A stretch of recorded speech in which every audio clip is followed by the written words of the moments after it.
In this lecture, we will see how we can mock calls to network, calls made, for example, by libraries like Axios, or maybe like the fetch function in Node or inside the browser.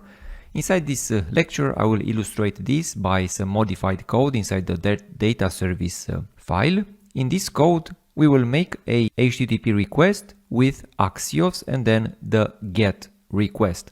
I also added some dynamic parameters to this method, like the ID, right here inside the URL, and also as parameters to the Axios request, just to make testing more interesting.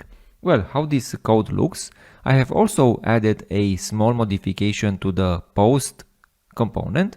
At this point, where we are trying to make a request to get the initial comments, just like we did before, if there's an error, maybe a network error or an authentication error or any kind of error, I will print a red label saying that we have some error while getting comments, like this, like error while getting comments. Well, let's first see this component. And of course, I didn't set up a server, so from the start, this component will look like this because it won't find the server. I haven't set up the server. And if we inspect this, you'll see inside the console we are getting a network error. So we see this kind of functionality inside the browser. Let's see how we can test this. So inside the post.test.tsx, our objective would be to mock calls to Axios. A more straightforward approach would be to mock directly the data service call, but just to see how we can mock Axios and how we can also mock errors from the network, I will also mock Axios just for fun. So the starting point of the test would be just as before. We are trying to show some initial comments. Our objective in this initial test would be to load these comments I've saved outside the test, to load them using a mock from Axios. In order to do this, let's build the mock. So before making any action inside the test, just as before, we can create a Axios spy. So this will be an Axios get spy because we will spy on the get method. And as before, we can use it with v, or if you use Jest, you can call Jest. Here I'm using v. And we have the method spy on, and we want to spy on the Axios import. This is the reason I have imported it upstairs here. So Axios, and then we want to mock the get method. And then we want to mock resolved value once. So I will call Axios get spy.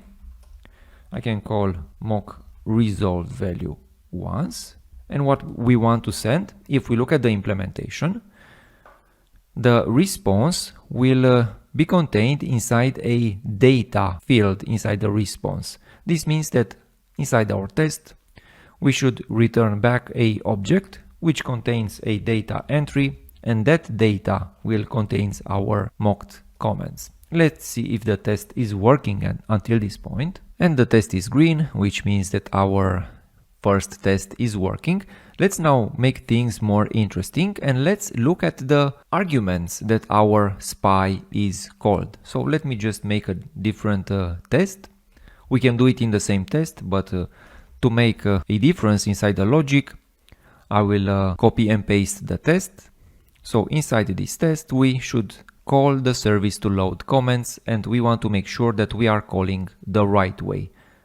So I'm not making any assertion regarding the output of the service. Let's make the assertion on the spy. So first of all, we are expecting that our Axios get spy should be called only once. You remember before we have the option to have been called once or to have been called times 1. And then let's see the arguments that our spy is called with. So it should be like the localhost, the URL, and then the ID, and then some parameters.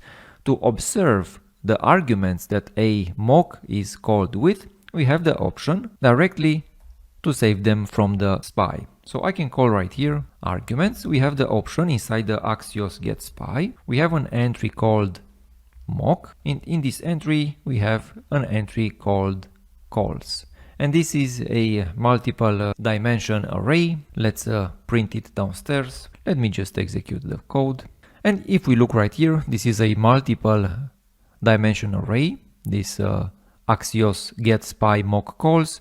We have an array and then another array, and then the first entry is the URL and the second entry is our parameters, the one that we put right here, the one containing the ID. This means that we can make some more stronger assertions. Inside the post we can we can save the URL by getting the first entry inside the first entry, and we can expect that our URL, spy URL, it should end with some ID. And also we can even make things better, so an easier approach would be to just directly inspect the parameters. So we have the call ID, we are getting inside the parameters and then inside the ID, and we can simply make then a simple assertion. We expect it to be 1, 2, 3, just as we saved this sum ID right here. Let me save this and see if we are green. Yes, we are green. And then one other option inside our logic would be that the Axios call or the network called should throw or will throw an error due to a network error or any kind of error. A lot of errors can appear when working with network calls.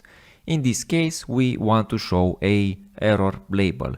How can we simulate a error inside our test? Using the spy that we just built. So again, I have created a new test called network call throws error. And what we want to do, first of all, we want to again have the Axios spy. This one right here. We have the Axios spy, and we have the option with the Axios spy. We have the option to call mock rejected value once. And with this call, we can return back an error. We can throw an error, for example, async error or backend error or any kind of error. We can say right here, we are rejecting the call, and this means that this call will simply throw an error. So we are rejecting the call with a backend error, and in this case, we should expect that the label should not be an empty DOM element. I will write the logic. This is our logic and what we want, our label. If we wouldn't have an error, this label would be an empty DOM element, otherwise this should be not an empty DOM element. Let's see if we are green. Yes, we are green. So we saw in this lecture how we can mock and test HTTP calls.